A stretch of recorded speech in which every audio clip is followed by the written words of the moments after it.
എല്ലാവർക്കും സ്വാഗതം. ഈ റിവ്യൂ ഇഷ്ടപ്പെടുവാണെങ്കിൽ ഒന്ന് ലൈക്ക് ചെയ്തും സബ്സ്ക്രൈബ് ചെയ്തും ഹൈപ്പ് ചെയ്തും സപ്പോർട്ട് ചെയ്യണേ.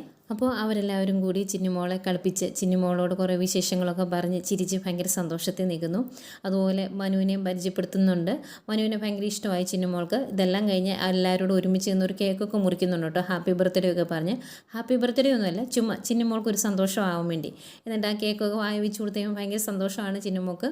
അതെല്ലാം കഴിഞ്ഞ് അലീന കുറച്ച് ഡ്രസ്സ് മേടിച്ചായിരുന്നല്ലോ, അത് സിസ്റ്റർ കൈ കൊടുത്തിട്ട് പറയും, സിസ്റ്റർ ഇത് ചിന്നുമോക്കുള്ളതാണ്, പക്ഷേ എനിക്കിപ്പോൾ ഇവിടെ വന്ന് ഇവളെ കണ്ടപ്പോൾ ഒരു സംശയം, ഇവൾ പെട്ടെന്ന് പൊക്കം വെച്ച് പോയി, അതുകൊണ്ട് പാകമാവുമെന്ന് അറിയില്ല എന്ന് പറയുമ്പം സിസ്റ്ററും പറയുന്നുണ്ട്, ശരി അവൾ പെട്ടെന്ന് പൊക്കം വെച്ച് പോയി, അതുപോലെ ഞങ്ങൾ അവളെ നോക്കുന്നത്, അവൾക്ക് ഇത്തിരി നിറവും വെച്ച് സുന്ദരിക്കുട്ടിയായി എന്നൊക്കെ പറയുവാണ്. എന്നിട്ട് സിസ്റ്റർ പറയുന്നുണ്ട്, കുറേ പേര് ഇവളെ ദത്തെടുക്കാൻ വേണ്ടി വന്നായിരുന്നു, ഇവിടെ ഞങ്ങൾ കൊടുത്തില്ല എന്ന് പറയുമ്പം ഗ്രേസിയമ്മ പറയുന്നുണ്ട്, അങ്ങനെ ദത്തെടുക്കാനാണെങ്കിൽ ഞങ്ങളുണ്ടല്ലോ, രേവതിക്കുട്ടിക്ക് ഏറ്റവും ഇഷ്ടമുള്ള ആളാണ് ചിന്നുമോള്, അവളെ വേറെ ആർക്കും കൊടുക്കണ്ട എന്ന് പറയുമ്പോൾ, ഞങ്ങൾ അങ്ങനെ വിട്ടുകളയോ ഞങ്ങളുടെ മുത്തിനെ, അതുകൊണ്ടല്ലേ അവൾ ഇവിടെ നിൽക്കുന്നത്, ഞങ്ങൾ പൊന്നുപോലെ അവൾ നോക്കുന്നത് എന്നൊക്കെ സിസ്റ്റം പറയുന്നുണ്ട്.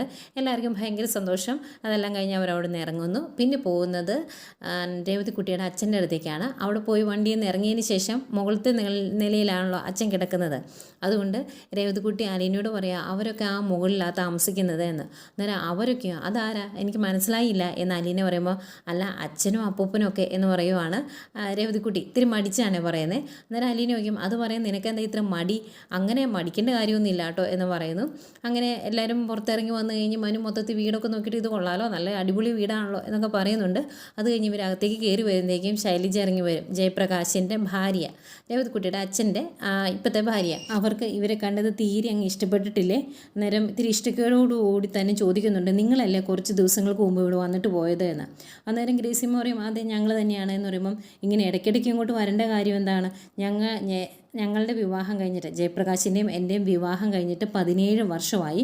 ഇതിനിടയ്ക്ക് നിങ്ങളെപ്പോലെ ആരും ഇങ്ങോട്ട് വന്ന് ഞാൻ കണ്ടിട്ടില്ല, ഇപ്പോൾ ഇങ്ങനെ അടിക്കടി ഇങ്ങോട്ട് വരേണ്ട കാര്യം എന്താണ് എന്നൊക്കെ ചോദിക്കുവാണ്. അന്നേരം ഗ്രേസിയമ്മ പറയുന്നുണ്ട്, അന്ന് ഇവിടെ ഒരു ക്യാൻസർ പേഷ്യൻ്റ് ഇല്ലായിരുന്നല്ലോ, ആ പേഷ്യൻറ്റിനെ കാണാൻ വേണ്ടിയാണ് ഞങ്ങൾ വരുന്നത് എന്ന് പറയുമ്പം, അല്ല അങ്ങനെ വന്നെങ്കിലും ഒരു ബന്ധം വേണ്ടേ, എന്ത് ബന്ധത്തിൻ്റെ പേരിലാണ് ഈ വരുന്നതെന്നാണ് ഞാൻ ചോദിച്ചത് എന്ന് പറയുവാണ്. നല്ല ഇഷ്ടക്കേടുണ്ട് ശൈലജയ്ക്ക്. അന്നേരം ഇത് കേട്ടുകൊണ്ട് രമേശൻ നായർ അങ്ങ് ഇറങ്ങി വരും. അന്നേരം അങ്ങനെ ചോദിക്കുന്നുണ്ട്, നീ എന്തിനാ ഈ ക്വസ്റ്റ്യൻ ചോദിക്കുന്നത്, എനിക്കിഷ്ടമുള്ളവരെ ഞാൻ വിളിച്ചിട്ടാണ് അവർ വന്നത്, അതിന് നീ ക്വസ്റ്റ്യൻ ചെയ്യാൻ നിൽക്കുമൊന്നും വേണ്ട എന്ന് പറയും. അന്നേരം ഇതൊക്കെ കേട്ടുകൊണ്ട് ശൈലജയുടെ ആങ്ങളെ ഇറങ്ങി വരും. എന്താ ചേച്ചി, എന്താ ഇവിടെ പ്രശ്നം എന്ന് ചോദിക്കുമ്പോൾ, അല്ല ഇവർ പിന്നെയും കാണാൻ വന്നു, അതെന്തിനാണ്, ഇവരുമായിട്ടുള്ള ബന്ധം എന്താണ് എന്നൊക്കെ ചോദിച്ചത് കിളവന് ഇഷ്ടപ്പെട്ടിട്ടില്ല എന്ന് പറയുമ്പം രമേശൻ നായർ പറയുന്നുണ്ട്, ഇത് എൻ്റെ വീടാണ്, എനിക്കിഷ്ടമുള്ളവരൊക്കെ ഈ വീട്ടിലോട്ട് വരുമെന്ന്. അന്നേരം ശൈലജ പറയുന്നുണ്ട്, നിങ്ങളുടെ വീട്, മോനങ്ങ് മരിച്ചു പോയിക്കോട്ടെ, അന്ന് നിങ്ങളെ ഞാൻ കാണിച്ചു തരാം നിങ്ങളുടെ വീടിൻ്റെ കാര്യം എന്നിങ്ങനെ പറഞ്ഞ് ഇത്തിരി ദേഷ്യത്തോടെ നിൽക്കുവാണ് ശൈലജ. അന്നേരം നീ നിൻ്റെ കാര്യം നോക്കടി എന്ന് പറഞ്ഞിട്ട്, നിങ്ങൾ കയറി പോരെ എന്ന് പറഞ്ഞിട്ട് രമേശൻ നായർ അവരെ കൂട്ടി അകത്തേക്ക് കയറി പോകുന്നു. ഇതിനിടയ്ക്ക് മനു ചോദിക്കുന്നുണ്ട് രേവതിക്കുട്ടിയോട്, എടി ആകെ സീനാണല്ലോ, പ്രശ്നമാണോ എന്ന് ചോദിക്കുമ്പോൾ, അതേന്ന് തോന്നുന്നത്, കഴിഞ്ഞ പ്രാവശ്യം ഇത്രയും കുഴപ്പമില്ലായിരുന്നു എന്ന് പറയുന്നുണ്ട് രേവതി. ഏതായാലും അവരെല്ലാവരും അകത്തേക്ക് പോകുന്നു. തീരെ ഇഷ്ടപ്പെട്ടിട്ടില്ല ശൈലജയ്ക്കും ആങ്ങളയ്ക്കും. അങ്ങനെ അവരെല്ലാവരും മുകളിലേക്ക് കയറി വന്നതിന് ശേഷം രമേശൻ നായർ ചോദിക്കുന്നുണ്ട്, ഇതാരാ രണ്ടുപേര് പുതിയ ആൾക്കാരെ, ഇവരെ ഞാൻ കണ്ടിട്ടില്ലല്ലോ എന്നിങ്ങനെ പറയുവാണ്. അന്നേരം രേവതിക്കുട്ടി പറയുന്നുണ്ട്, ഇതാണ് എൻ്റെ അലീന ചേച്ചി, എൻ്റെ അലീന ചേച്ചിയാണ് എന്നെ വളർത്തിയത്, എനിക്ക് ഭക്ഷണം തന്നതും എന്നെ കുളിപ്പിച്ചതും എന്നെ കെട്ടിപ്പിടിച്ച് കിടന്ന് ഉറങ്ങിയതൊക്കെ എൻ്റെ അലീന ചേച്ചിയാണ് എന്ന് പറയുമ്പം രമേശൻ നായർ കൈ ഊപ്പി നിൽക്കുക കേട്ടോ അലീനയുടെ മുമ്പിൽ. അന്നേരം അയ്യോ അങ്ങനെയൊന്നും ചെയ്യേണ്ട കാര്യമില്ല എന്ന് പറയുമ്പം രമേശൻ നായർ പറയുന്നുണ്ട്, ഈ കുട്ടിക്ക് ആരൊക്കെ തുണിയായിട്ടുണ്ടോ അവരുടെ മുമ്പിലെല്ലാം ഞങ്ങൾ കൈ ഊപ്പി നിൽക്കേണ്ടി വരും, കാരണം ഒരു സമയത്ത് ഞങ്ങൾ വേണ്ട എന്ന് പറഞ്ഞ് ഉപേക്ഷിച്ച് കളഞ്ഞതാണ് ഈ കുഞ്ഞിനെ, ഇന്നിപ്പം മോളെ എന്ന് പറഞ്ഞ് വിളിക്കാനുള്ള ഒരു അവകാശം പോലും ഞങ്ങൾക്ക് ഇല്ലാത്തതാണ് എന്നൊക്കെ പറയുവാണ്. അന്നേരം അതൊക്കെ കഴിഞ്ഞു പോയില്ലേ, ഇനി അതിനെപ്പറ്റി ചിന്തിക്കുകയൊന്നും വേണ്ട എന്നും പറയുന്നുണ്ട്. അത് കഴിഞ്ഞ് മനു ആരാണ് എന്ന് ചോദിക്കും. അന്നേരം അലീന പറയുന്നുണ്ട്, സ്നേഹ നികേതനത്തിൽ നിന്ന് എന്നെ കൂട്ടിക്കൊണ്ടുപോയി നോക്കുന്നത് ഇയാളാണ്, പേര് മനു എന്നാണ്, മനുവേട്ടൻ എന്നൊക്കെ പറയുന്നതേക്കും അത് നല്ല കാര്യമാണ് എന്നൊക്കെ പറയുന്നുണ്ട് കേട്ടോ രമേശൻ നായർ. എന്നിട്ട് അവരോട് പറയും, നിങ്ങൾ ഇവിടെ ഇരിക്കുക, ആദ്യം അച്ഛനും മോളോടി ഒന്ന് കാണട്ടെ എന്ന് പറഞ്ഞിട്ട് രേവതിക്കുട്ടിയെ വിളിച്ചുകൊണ്ട് അങ്ങനെ അങ്ങോട്ട് പോകുന്നു. അവരവിടെ ഇരുന്നിട്ട് വീടൊക്കെ ഒന്ന് നോക്കുന്നുണ്ട്. എന്നിട്ട് നല്ല ഭയങ്കര സെറ്റപ്പാണല്ലോ ഇവിടെ എന്നൊക്കെ പറയുന്നുണ്ട് കേട്ടോ മനു. പിന്നെ രേവതിക്കുട്ടിനെ അച്ഛൻ്റെ അടുത്തോട്ട് ചെല്ലുന്നു. എന്നിട്ട് അടുത്ത് വന്നിങ്ങനെ മിണ്ടാതിരിക്കുവാണേ. അന്നേരം രമേശൻ നായർ പറയുന്നുണ്ട്, മോൾ എന്തെങ്കിലുമൊക്കെ സംസാരിക്കുക, മോളുടെ സംസാരം കേൾക്കാൻ അവന് ഭയങ്കര ഇഷ്ടമാണ്, അവന് കൊതിയാണ് എന്നൊക്കെ പറയും. അന്നേരം അങ്ങേര് തന്നെ ജയപ്രകാശ് തന്നെ ചോദിക്കുന്നുണ്ട് അച്ഛനോട് ദേഷ്യമാണോ എന്ന്. അന്നേരം ദേഷ്യം ഉണ്ടായിരുന്നു, ഇപ്പോൾ ദേഷ്യമൊന്നും ഇല്ല എന്ന് പറയും. അന്നേരം ചോദിക്കുന്നുണ്ട് ഇപ്പം താമസിക്കുന്ന വീട് നല്ലതാണോ, അവർ നന്നായിട്ട് നോക്കുന്നുണ്ടോ എന്നൊക്കെ ചോദിക്കുമ്പോൾ കുഴപ്പമൊന്നുമില്ല, നന്നായിട്ട് നോക്കുന്നുണ്ട് എന്ന് പറയും. അന്നേരം ക്ഷമ പറയുന്നുണ്ട്, മോളെ അച്ഛന് തെറ്റുപറ്റിപ്പോയി, മോള് ക്ഷമിക്കണം കേട്ടോ എന്നൊക്കെ പറയുവാണ്. അന്നേരം രേവതിക്കുട്ടി പറയും അതൊക്കെ കഴിഞ്ഞു പോയില്ല, ഇനി അതിനെപ്പറ്റി ചിന്തിക്കണ്ട എന്ന് പറയും. അന്നേരം ചോദിക്കുന്നുണ്ട് നേരത്തെ അച്ഛനോട് ദേഷ്യം ഉണ്ടായിരുന്നോ എന്ന്. അന്നേരം രേവതിക്കുട്ടി പറയും നേരത്തെ ഉണ്ടായിരുന്നു, എൻ്റെ അമ്മ ആത്മഹത്യ ചെയ്തല്ലോ, അതേപ്പറ്റി ഓർത്തപ്പോൾ എനിക്ക് ദേഷ്യം തോന്നിയിരുന്നു എന്ന് പറയും. അന്നേരം ആകെ സങ്കടത്തിൽ കയ്യെ പിടിച്ചിട്ട് പറയുന്നുണ്ട് അച്ഛൻ അന്ന് തെറ്റുപറ്റിപ്പോയി, പിന്നെ അന്ന് അച്ഛൻ്റെ കൂടെ നിൽക്കാൻ അച്ഛൻ ആരുമില്ലായിരുന്നു, അതുകൊണ്ടൊക്കെയാണ് എന്ന് പറയുമ്പോൾ സാരമില്ല എന്നൊക്കെ പറയും. പിന്നെ പഠിക്കുന്നുണ്ടോ എന്നൊക്കെ ചോദിക്കും. എന്നിട്ട് മോൾ നന്നായിട്ട് പഠിച്ച് വലിയ നിലയിലെത്തിയിട്ട് പറയണം ഞാൻ ഒരു അനാഥയായിരുന്നു, എന്നെ അച്ഛൻ ഉപേക്ഷിച്ച് കളഞ്ഞതായിരുന്നു എന്നൊക്കെ എല്ലാവരോടും പറയണമെന്ന് പറയുമ്പോൾ അതെന്തിനാ അങ്ങനെ പറയുന്നേ എന്ന് ചോദിക്കും രേവതിക്കുട്ടി. അന്നേരം ജയപ്രകാശ് പറയുന്നുണ്ട് അങ്ങനെ പറഞ്ഞാലേ മോളുടെ വലുപ്പം എല്ലാവർക്കും മനസ്സിലാവുള്ളൂ എന്ന്. അങ്ങനെ അവർക്കിങ്ങനെ കുറേ സംസാരിക്കുന്നു. അതിനിടയ്ക്ക് ജയപ്രകാശ് പറയുന്നുണ്ട് അച്ഛനിനി ഒരുപാട് കാലമൊന്നും ഇല്ല, മോളെ ഒന്ന് കാണാൻ പറ്റിയതിന് വലിയ ഭാഗ്യമാണ് എന്നൊക്കെ പറയുമ്പം രേവതിക്കുട്ടി പറയുന്നുണ്ട് അച്ഛൻ അസുഖം മാറാൻ വേണ്ടി ഞാൻ പ്രാർത്ഥിക്കാമെന്ന്. അന്നേരം മോള് പ്രാർത്ഥിച്ചാൽ മതി, പ്രാർത്ഥിച്ചാൽ അച്ഛൻ്റെ അസുഖമൊക്കെ മാറും, ഇനി എത്ര കാലം ഉണ്ടെന്നറിയില്ല എങ്കിലും എന്നൊക്കെ പറയുന്നുണ്ട്. പിന്നെ മരുന്നൊന്നും ഇല്ലയെന്ന് ചോദിക്കുമ്പം മരുന്നൊന്നും കാര്യമായിട്ടില്ല, വലിയ വേദന വരുമ്പോൾ പെയിൻ കില്ലർ ഉണ്ട്, അല്ലാതെ വേറെ മരുന്നുകളൊന്നും ഇനി കഴിച്ചിട്ടും കാര്യമില്ല എന്നുള്ള രീതിയിലൊക്കെ സംസാരിക്കുന്നു. കേൾക്കുമ്പോൾ രേവതിക്കുട്ടിക്ക് ഇത്തിരി സങ്കടമൊക്കെ വരുന്നുണ്ട്. പിന്നെ കാണിക്കുന്നത് രമേശൻ നായർ മനുവിൻ്റെയും അവരുടെയൊക്കെ അടുത്തേക്ക് ചെല്ലുവാണ്. ചെന്നീമം പറയുന്നുണ്ട് അവന് ആ കൊച്ചിനെ കണ്ടു കഴിയുമ്പോൾ എന്ത് സന്തോഷമാണെന്നറിയാവോ, കഴിഞ്ഞ പ്രാവശ്യം വന്ന് കണ്ടിട്ട് പോയതിന് ശേഷം അവന് എന്തോ ഒരു മാറ്റമുണ്ട് എന്നൊക്കെ ഇങ്ങനെ പറയുന്നുണ്ട്.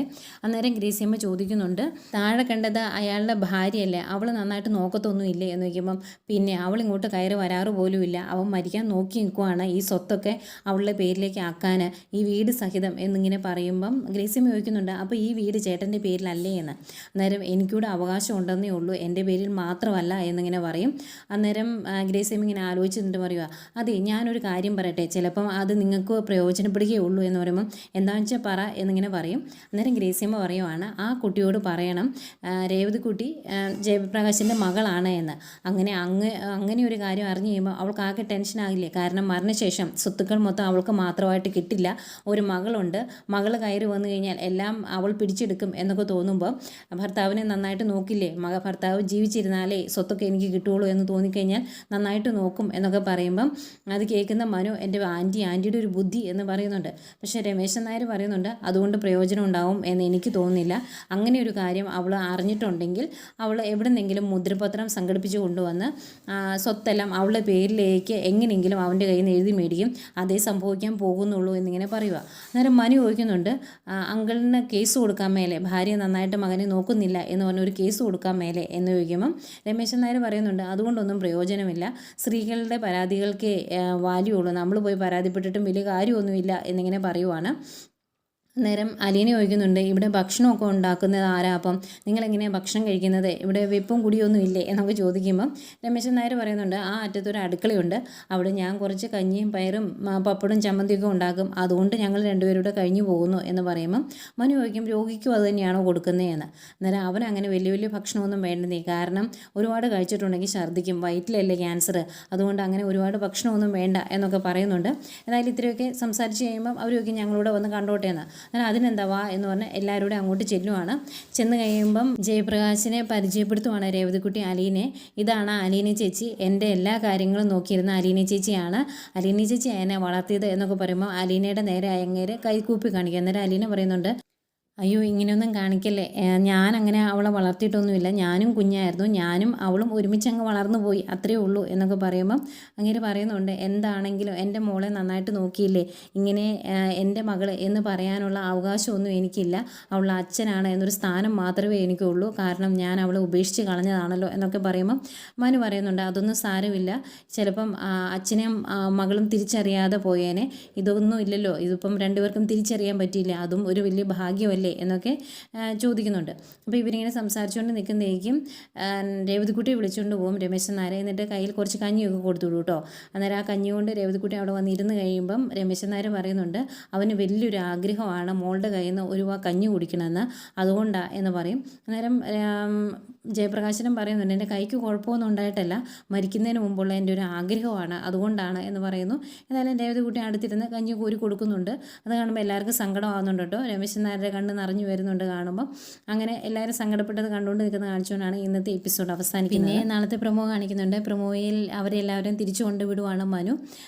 കൊണ്ടുവിട്ടിട്ട് മനു അങ്ങ് പോകുന്ന കാണുമ്പോൾ അലീനയ്ക്കൊരു സങ്കടം, ഇങ്ങനെ നോക്കി നിൽക്കുന്ന അലീനയൊക്കെ കാണിക്കുന്നുണ്ട്. പിന്നെ കാണിക്കുന്നത് രോഹിത്തിനെയാണ്. രോഹിത്ത് ഇനിയിപ്പം അലീനയ്ക്കൊക്കെ വിഷമം തോന്നാൻ വേണ്ടി, അവന് വേറെ രീതിയിലൊന്നും പ്രതികരിക്കാൻ പറ്റില്ലല്ലോ, അതുകൊണ്ട് അലിഞ്ഞ് തിരിഞ്ഞ് കയറി വന്ന പലരെയും വിഷമിപ്പിക്കേണ്ട രീതി എങ്ങനെയാണെന്ന് എനിക്കറിയാം, അത് ഞാൻ ചെയ്യും എന്ന് പറഞ്ഞ് ഭയങ്കരമായിട്ട് മദ്യപിക്കാനൊക്കെ തുടങ്ങിയിട്ടുണ്ട്.